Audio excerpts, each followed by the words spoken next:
प्रयोग किया जाता है। तो चलिए आज का टॉपिक हमारा र के विभिन्न रूप कौन कौन से हैं। र का सामान्य रूप, रेफ की मात्रा और पदेन की मात्रा, इनको कहाँ और कैसे प्रयोग करते हैं आइए देखते हैं। र का सामान्य रूप, तो सबसे पहले र का सामान्य रूप जानेंगे क्या है। जैसे उदाहरण के तौर में रात, रमन, यहाँ पे र इसी रूप में प्रयोग होता है। जैसे रात है, यहाँ पे र अपने सामान्य रूप में है।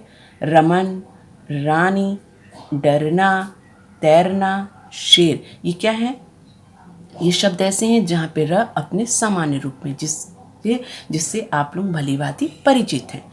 अब हम आगे बढ़ते हैं और सेकंड है हमारा र के 4 रूप होते हैं। पहला होता है र का सामान्य रूप, जिसको अभी हमने यहाँ पे देखा। अब दूसरा होता है रेफ के रूप में र का प्रयोग, ठीक है, रेफ की मात्रा जिसे कहते हैं। रेफ की मात्रा यानी स्वर रहित र को रेफ कहते हैं, यानी जहाँ पे र आधा होता है उसे हम रेफ कहते हैं। जो मात्रा ऊपर की तरह इस तरह से लगाई जाती है इसे कहते हैं रेफ की मात्रा। जब 2 अक्षरों के बीच में आता है तो यह अपने से आगे वाले अक्षर के ऊपर लग जाता है। जैसे उदाहरण मैं आपको देती हूँ, जैसे का, र, य, ठीक, कार्य लिखा। अब इसको क्या है, ये आधा र है, तो क्या बोला जा रहा है, जब ये 2 अक्षरों के बीच में अगर आधा र होता है तो ये अपने आगे वाले अक्षर के ऊपर लग जाता है। कभी भी 2 अक्षरों के बीच में आधे र का प्रयोग नहीं किया जाता है। जब ऐसी स्थिति आती है तो यह अपने आगे वाले अक्षर के ऊपर जाके लग जाता है। जैसे कैसे, कार्य, तो कैसे बोलेंगे, कार्य। उच्चारण कहाँ आएगा, इसका अपने जिस अक्षर के ऊपर लगा होता है उस पहले अक्षर के बीच में इसका उच्चारण आएगा। जैसे कार्य, क्या बोलेंगे, कार्य, तो हमारी साउंड आवाज़ कहाँ आई, र बीच में आया, तो कहाँ पे लगा, आगे वाले अक्षर के ऊपर में लगा। तो इसका नियम क्या है कि 2 अक्षरों के बीच में कभी भी आधे र का प्रयोग नहीं किया जाता। यदि ऐसी स्थिति आती है तो उसे अगले अक्षर के ऊपर रेफ के रूप में प्रयोग किया जाता। तो ये किसकी मात्रा हो गई, हमारी रेफ की मात्रा। नेक्स्ट देखिए शब्द है ध, र, म, ठीक। अब इसको कैसे लिखेंगे, ये 2 अक्षरों के बीच में आधा र आया तो कैसे लिखेंगे, इसको आगे वाले अक्षर के ऊपर में लग जाएगा तो शब्द बन जाएगा हमारा धर्म, ठीक। जैसे शब्द क्या है, व, र, स, यहाँ पे इन दोनों के बीच में क्या आधा र है तो कैसे प्रयोग करेंगे, इस तरह, तो शब्द बन जाएगा हमारा वर्ष। स, र, प, तो सर्प, हर्ष, नर्क, ठीक। तो जब हम बोलते हैं तो उच्चारण कहाँ पे आ रहा है, उच्चारण जहाँ लगता है उसके पहले इसका उच्चारण आता है। जिस वर्ण के ऊपर लगता है उस वर्ण से पहले इसका उच्चारण आता है। नर्क, तो जैसे नर्क यानी इस वर्ण से पहले लगा तो उच्चारण कहाँ आया, बीच में आया, तो शब्द बन गया हमारा नर्क। हर्ष, शर्प, देखिए र साउंड कैसे, उच्चारण कैसे आता है, र का साउंड आता है आधे र का। नर्क, हर्ष, शर्प, इस तरह से ये हमारी किसकी मात्रा हो जाती है, ये हमारी ऊपर की तरफ जो लगी होती है वो हमारी होती है रेफ की मात्रा, ठीक है। अब नेक्स्ट हम देख लेते हैं। नेक्स्ट क्या है कि यदि आगे वाला अक्षर मात्रा युक्त होता है तो पूरा र उसके आगे वाले अक्षर की मात्रा में जुड़ता है। यानी अगर आगे वाले शब्द में मात्रा लगी है तो जैसे देखिए उदाहरण देखते हैं, गर्मी, यहाँ पे म में बड़ी की मात्रा लगी है तो शब्द हमारा क्या बन जाएगा, इन दोनों के बीच में र आधा र प्रयोग हुआ है तो र कहाँ लग जाएगा, इस मात्रा के ऊपर लग जाएगा तो हमारा शब्द बन जाएगा गर्मी। सर्दी, सर्दी, चर्चा, तो यहाँ पे मात्रा लगी है तो हमारा क्या बन जाएगा, ये आधा र इस आगे यहाँ पे चा के ऊपर लग जाएगा तो शब्द बन जाएगा चर्चा। उसी तरह से अब देखिए एक शब्द है पुनर्विवाह, ठीक। तो जब हमने उसका उच्चारण किया तो हमें साउंड कहाँ पे आया, पुनर्विवाह, तो हमारा यहाँ पे आ रहा है साउंड पुनर्विवाह, तो ये कहाँ लग जाएगा, इस मात्रा के ऊपर लग जाएगा तो हमारा शब्द बन जाएगा पुनर्विवाह। क्या बोलेंगे, पुनर्विवाह। तो ये हमारी किसकी मात्रा है, ये हमारी रेफ की मात्रा हो गई, ठीक है। अब हम आगे बढ़ते हैं और देखते हैं पदेन रूप में र का प्रयोग।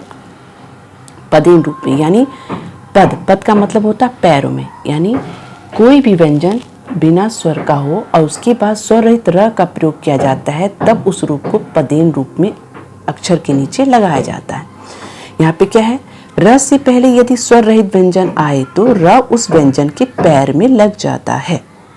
ठीक है, कहाँ लगता है, पदेन रूप में जो मात्रा होती है इस तरह से उसके चिन्ह होते हैं, एक इस तरह से तिरछे होता है और एक उल्टे अल्फ़ाबेट उल्टे वी आकार का होता है, जिसे कहते हैं पदेन की मात्रा। ये कहाँ लगता है, र से पहले यदि स्वर रहित व्यंजन आए तो र उस व्यंजन के पैर में लग जाता है।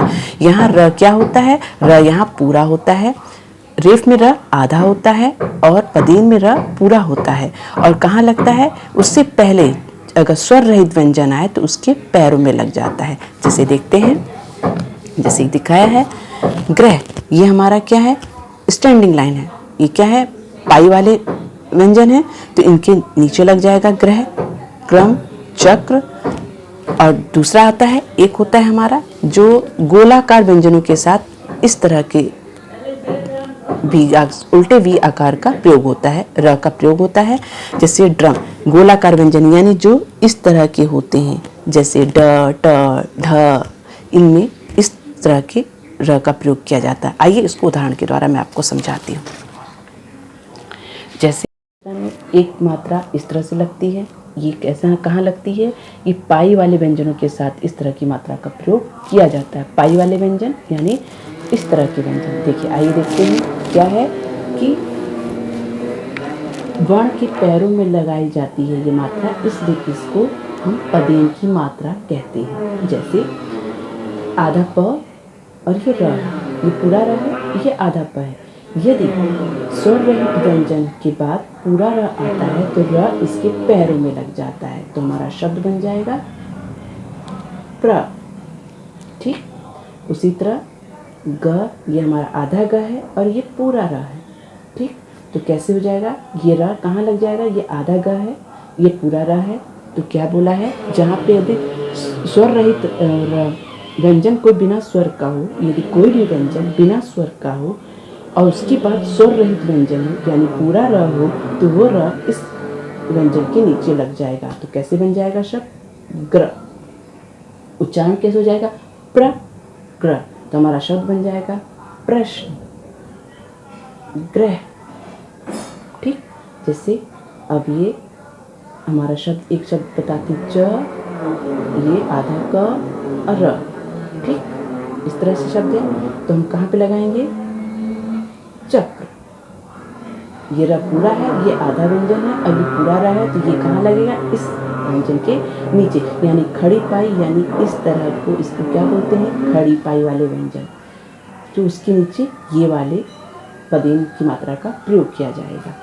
ठीक, अब शब्द एक और ले लेते हैं, जैसे है क्रोध। ठीक, और क्या हो गया, विक्रेता।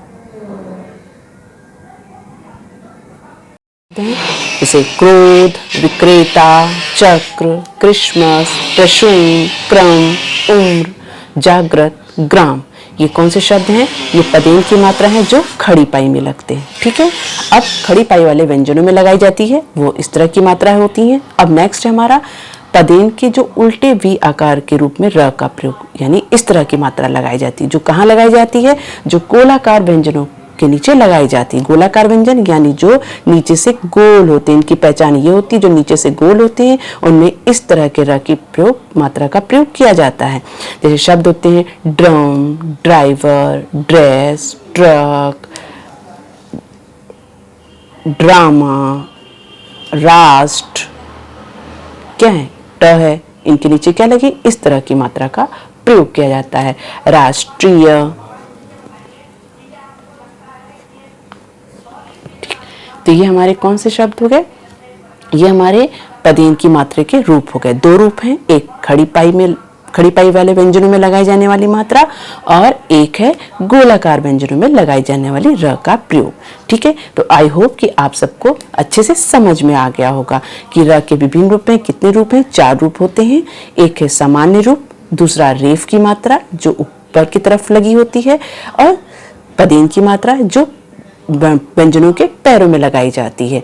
और उसके भी 2 रूप होते हैं, एक इस तरह की मात्रा जो आधा प जहाँ पे र पूरा होता है और उससे पहले जो व्यंजन होता है वो स्वर रहित, जिसमें स्वर नहीं होता है वो आधा होता है, उस पे लगाई जाती है। तो खड़ी पाई यानी खड़ी पाई वाले व्यंजनों पे लगाई जाती है इस तरह की मात्रा, और गोलाकार व्यंजनों पे लगाई जाती है इस तरह की मात्रा का प्रयोग किया जाता है। ठीक है, आई होप कि आप सबको अच्छे से समझ में आ गया होगा। तो आज की क्लास को यहाँ ओवर करती हूँ। अगर आपको मेरा वीडियो अच्छा लगता है तो प्लीज़ इसे लाइक, सब्सक्राइब और शेयर ज़रूर करिएगा। साथ ही साथ मुझे कमेंट्स करके भी ज़रूर बताइएगा। और आज की क्लास को यहाँ ओवर करते हैं। अगली क्लास में फिर से मिलते हैं एक नए सब्जेक्ट के साथ। तब तक के लिए बाय एंड टेक केयर।